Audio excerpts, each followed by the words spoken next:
Rabotai, we are studying Parashat REEH through the eyes of the Or HaChaim HaKadosh, Reb Chaim ben Attar, Alav Shalom, Zechuto Yagen Aleinu, Amen. Amen. Parashat begins, REEH Anochi Noten Lifnechem Hayom, Beracha Uklala. So Moshe Rabbeinu is continuing to give his final speech or rebuke in front of the people before he retires. So the pasuk begins REEH. REEH literally means to look or to see. And the question is that normally when you're giving a speech, the right word you would use is Shema. Listen. The point of the speech is that it enters the ears. Whether they're seeing it or not is a different story. But the point is to hear it. So why would Moshe Rabbeinu begin his speech with the word REEH? Furthermore, why does he talk in the singular tense? He's talking to hundreds of thousands of people.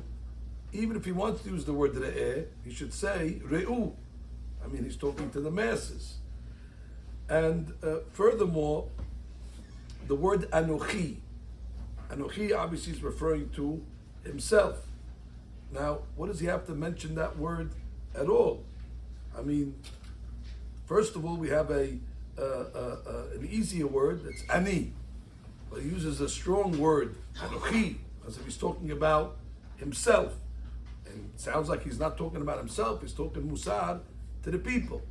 So from this, the Rabbi Kadosh comes along and says something that made Moshe Rabbeinu's final speech quite effective. In order for a speech to be effective and heard to the people have to believe that the person who's talking knows what he's talking about. But if the people say, what does he know about this topic? So they're going to discount it. He's going to tell us he never experienced it. He doesn't know what he's talking about. Let him go give the speech to somebody else. He can't fool us. It's like what it says by Shlomo HaMelech. Shlomo HaMelech wrote the book of Kohelet. So the book begins Devrei Kohelet ben David Melech Yerushalayim. It gives us a bio of King Solomon. It calls him Kohelet, the son of David, the king of Yerushalayim.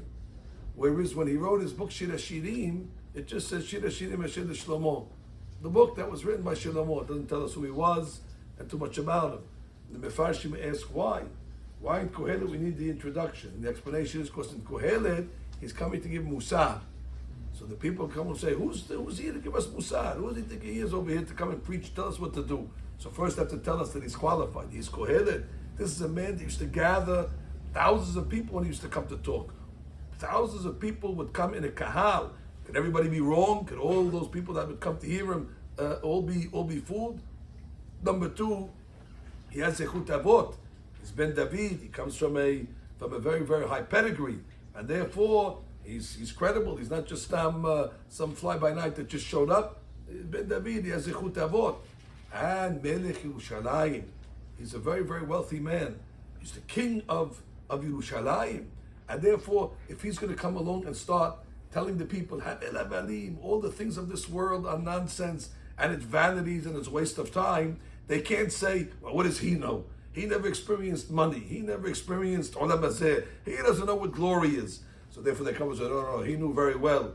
He was Melech Yerushalayim. He was a king, and we know that Shlomo was one of the most wealthiest men that ever lived. So if he's going to come along and say, Havel Habalim, nobody was richer than him. So therefore it gives him credibility, and therefore his words fall on not deaf ears, but attentive ears. So Moshe, and when he writes the book of Shir HaShirim, there's no rebuke over there. So nobody cares. When somebody's giving you compliments, nobody cares your credibility, and nobody cares where you came from. As long as you're telling them that they're great, and they're tzaddikim, and they have olam haba, doesn't matter. So therefore, Shir HaShirim, when it comes to singing songs and praise, Shlomo, nobody wants to know who's your father, how much money you have, where did you come from. But God forbid, give somebody rebuke. Now already, you better prove yourself that you're the worthy to come and tell somebody and criticize that they're wrong. So Moshe Rabbeinu has to come along and he's going to tell them, Rabotai, you have to despise olam hazeh. You have to give little credit to anything of the physical realm. And you have to know that the main thing is, and the priority is, olam haba, olam ha'alyon, the upper world. Now Moshe Rabbeinu knows that if you give such a speech like that, They can come along and say, here he comes. This is a man that never enjoyed or never experienced what Olam Hazeh is. He never tasted it, he never had even an attraction towards it. And he's going to come and tell us, maybe if he would have some of it, then he would come along and maybe change his tune. Maybe he would come along and change his idea. It's like when the rabbi gets up and says, oh, you shouldn't drive this type of car. He says, because he can't afford it. That's why he gets up and tells us he can't drive such a car. But if he could afford it, he would have two of them himself. So therefore, the Rabbi Kadosh says, ונראה שהכוונה היא כלפי שבא להבחינם בעולם העליון ולהמעיט כל הטובות עולם הזה. Moshe Rabbeinu had a dual purpose in the speech. Number one, it's in order to encourage the Jewish people to choose the upper world, which is the world of Olam Haba, and number two, to diminish their in their eyes the benefits of this world. וכדי שיתעמתו אצלם, now we want the people to consider his words credible. צריך שהמוכיח יהיו בו שני עניינים. So the one that's giving the rebuke has to have the same two qualities. אחד, number one, שיכיר הכרה חושיות בטוב העליון. First he has to know what Olam Haba is. You're going to tell me what Olam Haba? Were you ever there? Did you ever experience? Well, Moshe Rabbeinu can say, I was there. I was there for 40 days and 40 nights. I was with the Malachim. I didn't eat. I didn't drink. You do not know what type of pleasure this is. I can talk because I experienced it. And if you're going to come along and say, yeah, you experienced the Olam Haba, it's very nice, Olam Elyon, but how can you compare it to Olam Hazeh? Maybe the pleasures of Olam Hazeh are much more pleasurable than Olam Haba. So the Olam HaKadosh comes along and says, כי יאמרו, אין אומרים למי שלא ראה יבוא ויגיד. A guy who never experienced it, he's going to come along and tell us, שאם היה טועם, if Moshe Rabbeinu would have tasted טעמי הנאות גדולת העולם הזה, if he would have tasted some of the flavors of עולם הזה וקנייניו and its acquisitions, ותענוגיו and its delights, לא היה ממאיסו, he would not despise it so much. ובוחר בסעודתו, maybe he would choose it. So that's why the pasuk comes along and says that we know Moshe Rabbeinu actually was very wealthy. Moshe Rabbeinu was probably the wealthiest man of his time. Remember when they came and they told Moshe, God told him, Pesol lecha, to chisel the luchot. And the luchot were made out of sapphire, which is a very, very precious stone. And God said, when you chisel, there's going to be some of the stone that's going to come off. Who's going to keep those shearings of the stone? The pasuk says, Pesol lecha, you keep it. So Moshe Rabbeinu was very, very, very wealthy. And he had all the money, or all the assets that a person would, and still he came along and said, I had both. I have Olam Hazeh and I have Olam Haba. And therefore I can tell you I experienced the pleasure of this and that, and I know what they are. So nobody could come along and tell me, sour grapes. Guys, because he doesn't have, so therefore he's coming along to tell us that we should all be in the same boat as him. Misery loves company. But if he would know what it is, he would maybe give a different song. So therefore the pasuk begins, REEH anochi. Before he gives the speech, he says, Rabotai, look at me.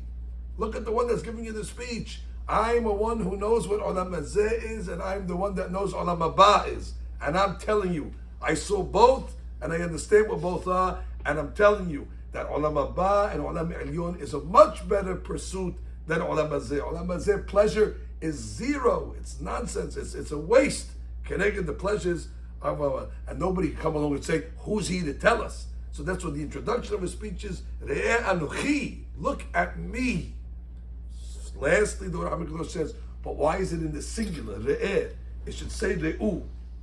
And the explanation is that when you have a lot of people and they're seeing something, everybody sees it a different way. You could have 2-3 people or 10 people. They go to a class, a shi'ur, and everybody comes out and they hear either what they want to hear or they hear, the points that spoke to them. So when they come out, what happened today in the class? He says, oh, the rabbi said this. The guy says, oh, the rabbi said that. Oh, so you see a lot of different viewpoints, and even sometimes the viewpoints are contradictory to each other. Because again, we know the person hears what he wants to hear. But sometimes the message is crystal clear, where even though you have thousands of people listening to it, the message is so obvious that it's one opinion, that everybody comes out saying, we got it. It's A, and that's it, nothing else to talk about. It was so clear to the people that Moshe Rabbeinu was the most qualified to praise the living that brings you to Olam Ha'alyon and to diminish the life of physicality and pleasure, because they knew he was worthy and they knew that he experienced both, and therefore they knew that he was the most qualified. And therefore the Pasuk says, REEH, what I'm saying now is unanimous.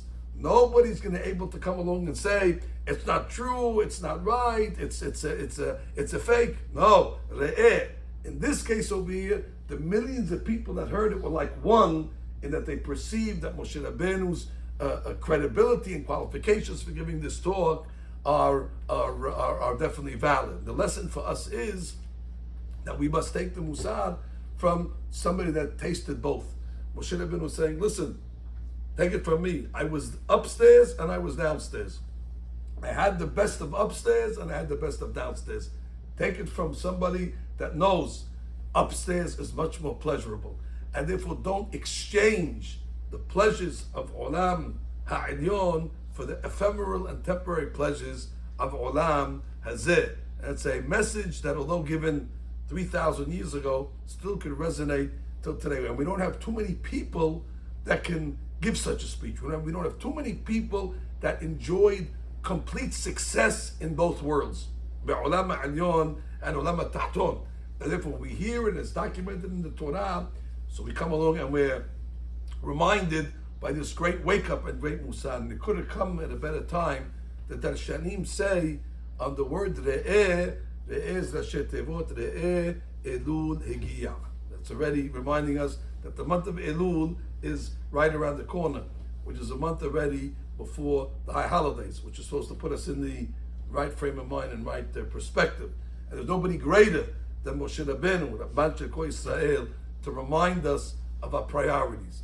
But although we are physical people, but we should make our main thrust and our main direction and our main energies should be driven towards spiritual pleasures, especially that the physical pleasure will only last for a temporary amount of time. They are finite, but the pleasures that we seek in the spiritual realm, this is already in the highest levels, which will be infinite. In the conclusion, there was once one of the Gedolim, I think it was Rav Lev Steinman, Alav Shalom Zecher Sadiq Livracha, that he was on the plane coming to New York, and I think they were passing over Niagara. And he was reading the Gemara, and they told him, Rabbi, if you look out the window, you'll see Niflaot HaBoreh, you'll see the wonders of the Creator. And he said, I'm looking at the Niflaot HaBoreh. He said, the Gemara is Niflaot HaBoreh. He said, I don't know, what do I have to look out the window for? I'm seeing Niagara Falls, plus through the eyes of the Talmud. The Hakamim that experienced spiritual pleasure didn't need to look for any other alternatives or substitutions. They understood that they're connected to the real hana'ah of Olam Ha'alyon. And that's the reason why Moshe Rabbeinu says, Re'eh Anochi. Before I start, look at me. I have the credentials and I have the right to make this talk, and therefore my talk is worthy to fall on attentive ears. Yom Tov.